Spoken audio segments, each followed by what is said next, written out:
ಅಪ್ಪ ಕಾಲ್ ಮೇಲೆ ಕಾಲ್ ಹಾಕೊಂಡ್ ಹೋಗ್ಬೋದು ನೋಡಿ. ಇವಾಗ ಹಾಕ್ತೀನಿ ಕಾಲ್ ಮೇಲೆ ಕಾಲ್ನ. ಎಷ್ಟು ದಿಮಾಕ್ ಇರ್ಬೇಕು ಲೆಕ್ಕ ಹಾಕೊಳ್ಳಿ. ನೋಡಿ ಹಿಂಗ್ ನಿಂತ್ಕೊಂಡೆಲ್ಲ ಓಡಿಸಬಹುದು ಗುರು. ದೇವ್ರಿ ಹಿಂಗ್ ನಾವೇನಾರು ಹಿಂಗ್ ಕೂತಿರ್ತೀವಿ, ಸ್ವಲ್ಪ ಹಿಂಗ್ ಟರ್ನ್ ಆಗ್ಬಿಟ್ರೆ ಕೈಯಲ್ಲಿ ಗೇರು, ಕಾಲಲ್ಲಿ ಬ್ರೇಕು, ಯಾಂಡ್ಲು ನೋಡ್ರೆ ಬೈಕಿಂದು.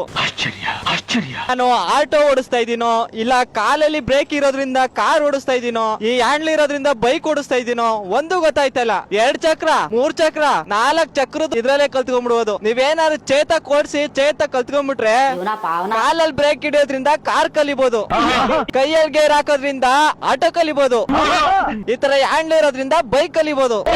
ಹೆಂಗ್ರು ಒಂದ್ ಗಾಡಿಲಿ 3 ಗಾಡಿನ ಕಲಿಬಹುದು. ವಿಶ್ವೇಶ್ವರೇ ನೆಕ್ಸ್ಟ್ ಅಂದ್ರೆ ಇವನೇ ಅಂತ ಅನ್ಸುತ್ತೆ ನನ್ಗೊಂದೊಂದ್ಸಲ. ಇದು ನನ್ಗೇನಾರು ಮುಂಚೆನೆ ಗೊತ್ತಿದ್ದಿದ್ರೆ ಹೆಂಗ್ ಗೊತ್ತಿದ್ದಿದ್ರೆ ಅಷ್ಟೇ. ಏನಂತೀರಾ? ಅಕ್ಕನ ಹತ್ರ ಡಿಯೋ ಇರ್ಬೋದು, ನನ್ನ ಹತ್ರ ಚೇತಾಕೈತೆ. ಇವಾಗ ಹೆಂಗೋಯ್ತಿ ನೋಡಿ. ಹೆಂಗೆ ನಿಮ್ಮ ಅಮ್ಮನ ಕೋಣೆ ಹೆಂಗೆ? ಹಳೆ ಗಾಡಿಗಳು ಅಂದ್ರೆ ಅದೇನೋ ಗೊತ್ತಿಲ್ಲ, ಹೆವಿ ಇಷ್ಟ. ಈ ತರ ಗಾಡಿಗಳು ಓಡಿಸ್ಬಿಟ್ರೆ ಪರಮಾನಂದ. ಶಾಂತಂ ಪಾಪಂ ಶಾಂತಂ ಪಾಪ. ಅಣ್ಣ ಕಾಯಿ ಕೀಳ್ತವ್ರೆ, ಬಿದ್ದಿದ್ಬಿಟ್ಟ ತಲೆ ಮೇಲೆ. ಇನ್ನು ಮದ್ವೆ ಆಗಿರ್.